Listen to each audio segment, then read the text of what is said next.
Good morning friends, एक बार फिर से स्वागत है आपका हमारे चैनल द स्पेस एकेडमी में।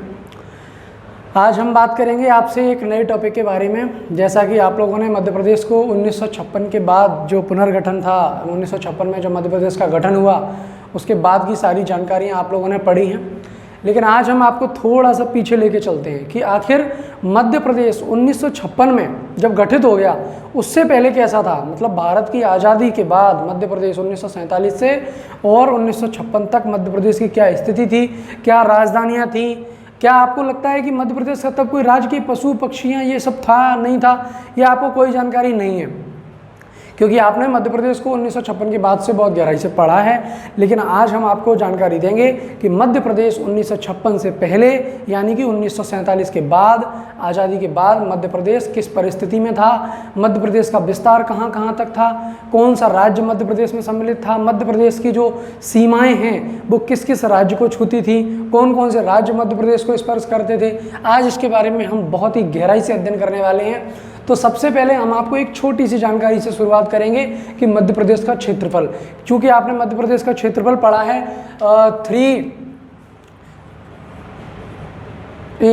ये आपने मध्य प्रदेश का जो क्षेत्रफल पढ़ा है वो 308252 पढ़ा है। ये है अपना मध्य प्रदेश का क्षेत्रफल। लेकिन ये आपने 1956 के बाद जो मध्य प्रदेश है उसका क्षेत्रफल पढ़ा है। लेकिन आज हम आपको थोड़ा सा बैक लेके चल रहे हैं कि मध्य प्रदेश का क्षेत्रफल 1956 से पहले यानी कि स्वतंत्रता के बाद मध्य प्रदेश का क्षेत्रफल क्या था, तो इसके बारे में आज अपन बात करेंगे। तो देखिए, सबसे पहले अपन मध्य प्रदेश के क्षेत्रफल को ही एक रिवाइज देंगे। तो ये देखिए, मध्य प्रदेश का जो क्षेत्रफल है वो 1947 के बाद यानी कि 1956 से पहले किस स्थिति में था मध्य प्रदेश। तो देखेंगे इसका जो क्षेत्रफल था वो अपना 443446 स्क्वायर किलोमीटर, ये अपना मध्य प्रदेश का क्षेत्रफल था स्वतंत्रता के बाद यानी कि 1956 से पहले। आपने जो ये क्षेत्रफल पढ़ा है वो अपना जो है मध्य प्रदेश का 1956 के बाद का क्षेत्रफल है, राइट। उसके बाद इसका भौगोलिक विस्तार आपने 1956 के बाद का पढ़ा। ये 1956 के पहले का जो भौगोलिक विस्तार है इसे अपन आगे पढ़ेंगे। अभी थोड़ा सी ये जानकारी सिर्फ मैंने क्षेत्रफल के बारे में आपको बताया है, क्योंकि आप किसी भी क्षेत्र की शुरुआत घूमने की करते हैं या किसी भी क्षेत्र को पढ़ने की करते हैं तो सबसे पहले उसकी नींव को पढ़ते हैं, सबसे पहले उसका बेस पढ़ते हैं, उसके बाद ही अपन किसी चीज़ की पढ़ने की शुरुआत करते हैं।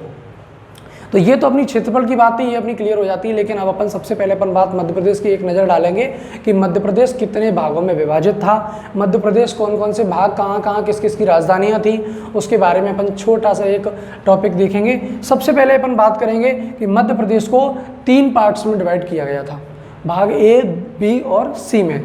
किस कंडीशन में किया था ये देखेंगे अपन। सबसे पहले अपना भाग ये है जिसे भाग क कहा जाता है, मतलब पार्ट ए, राइट। ये अपना पार्ट ए हो जाता है, ये दिखाई दे रहा है आपको का, जिसे सेंट्रल प्रोविंस एंड बरार सम्मिलित करके इसे पार्ट ए नाम दिया गया, जिसकी राजधानी रखी गई थी नागपुर। जिसकी राजधानी क्या रखी गई थी? नागपुर। इसके जो मुखिया थे, मेरा मतलब मुख्यमंत्री, ये जो थे अपने रविशंकर शुक्ल, और इसके जो गवर्नर थे वो थे ई राघवेंद्र राव, ये इसके गवर्नर थे। तो जिसे पार्ट ए कहा गया, जिसकी राजधानी क्या रखी गई थी? नागपुर। तो ये अपना पार्ट ए है, ये आपको दिख रहा है यहाँ, ये जो नक्शा बना हुआ है वो अपना पार्ट ए का बना हुआ है, राइट। उसके बाद अपन बात करेंगे ये पार्ट बी, मतलब कि खंड खा में देखेंगे। ये अपना मध्य भारत था, जिसकी राजधानी इंदौर और ग्वालियर रखी गई। जिसकी राजधानी क्या रखी गई? इंदौर और ग्वालियर। ये देखिए सेकंड पार्ट, मतलब पार्ट बी, जिसकी राजधानी इंदौर और ग्वालियर को रखा गया। मेरा कहने का अर्थ है, उसे आप थोड़ा सा कॉन्सेंट्रेट लगाकर देखिए। मेरा कहने का अर्थ ये है कि मध्य प्रदेश 1956 से पहले 3 भागों में विभाजित था। उसके बाद 1956 के बाद मध्य प्रदेश को एक नई दिशा मिली। 1956 के बाद मध्य प्रदेश को एक नया दर्जा मिला, जिसमें अंग्रेज जो रियासतें थीं उन्हें अलग अलग तरीके से। अच्छा, एक बात आपको भी पता है कि मध्य प्रदेश का जो गठन है वो भाषाई आधार पर किया गया था। मतलब जैसे कोई उड़िया भाषा बोलता है उसे एक अलग स्थान दे दिया गया, किसी की भाषा अपनी क्षेत्रीय भाषा है उसे एक अलग स्थान दे दिया गया। तो मध्य प्रदेश का जो गठन है वो भाषाई आधार पर किया गया था। ये थर्ड पार्ट में देखेंगे अपन, भाग सी। ये अपना आएगा ये विंध्य प्रदेश, राइट। विंध्य प्रदेश की राजधानी अपनी क्या रखी गई थी, रीवा। आपसे पीएससी हो या स्टेट का कोई भी एग्जाम हो उसमें ये क्वेश्चन बहुत ही कॉमन है, इन तीनों में से किसी एक की राजधानी पूछी जाना, किस राजधानी को किस रियासत में मिलाया गया, कौन सी रियासत कहाँ स्थित थी, ये क्वेश्चन बहुत ही कॉमन है।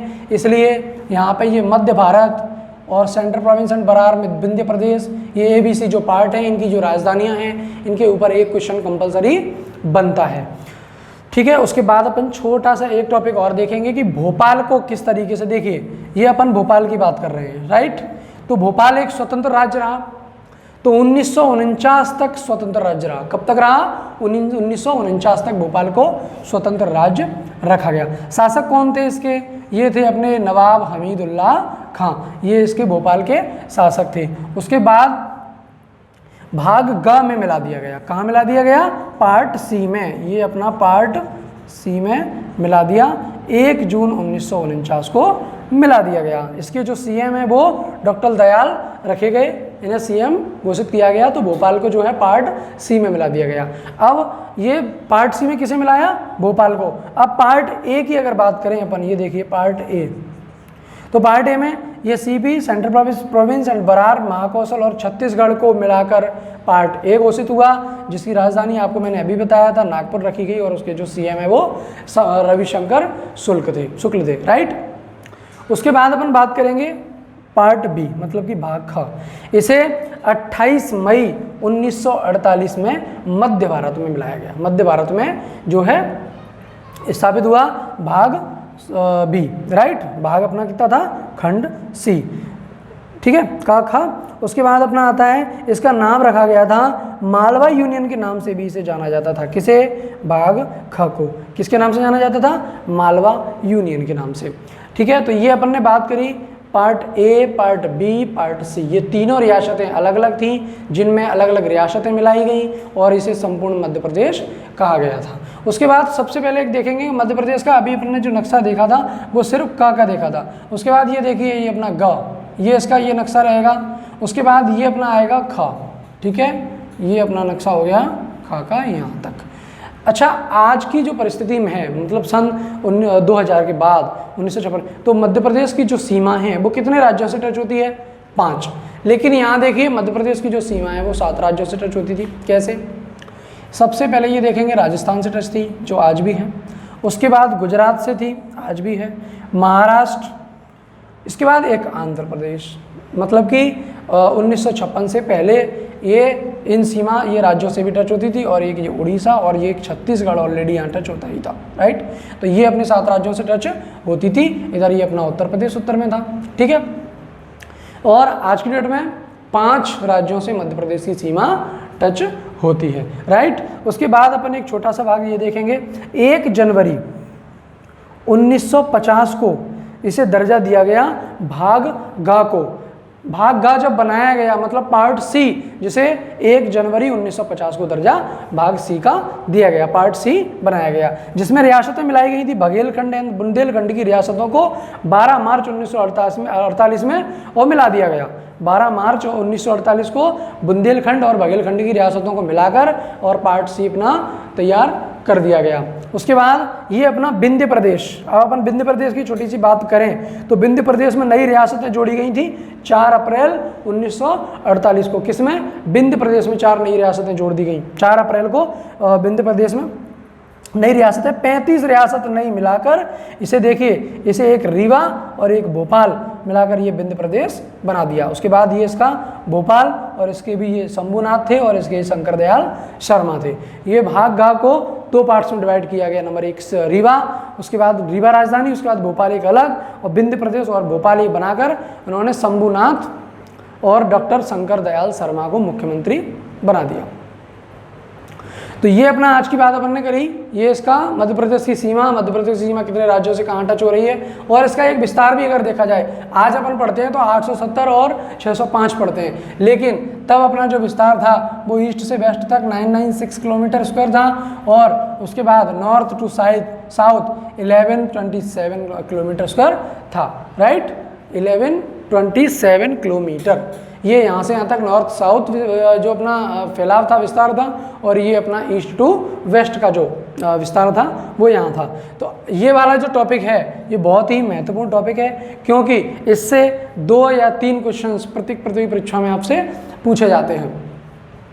उसके बाद एक नज़र डालेंगे अपन ब्रिटिश शासन की तरफ। मतलब सबसे पहले ये ब्रिटिश शासन द्वारा कुछ एरिया को अपने कब्जे में लेकर वहाँ उन्होंने क्या किया कि जो मध्य प्रदेश की जो एरिया थे, अपने एरिया को कुछ एरिया वहाँ का अपने कब्जे में उन्होंने लिया और उसे प्रशासनिक जो जैसे जिस तरीके से अपन राजधानी बनाते हैं, तो उन्होंने प्रशासनिक कार्यभार को करने के लिए उन्होंने चुन लिया नागपुर। किसको लिया?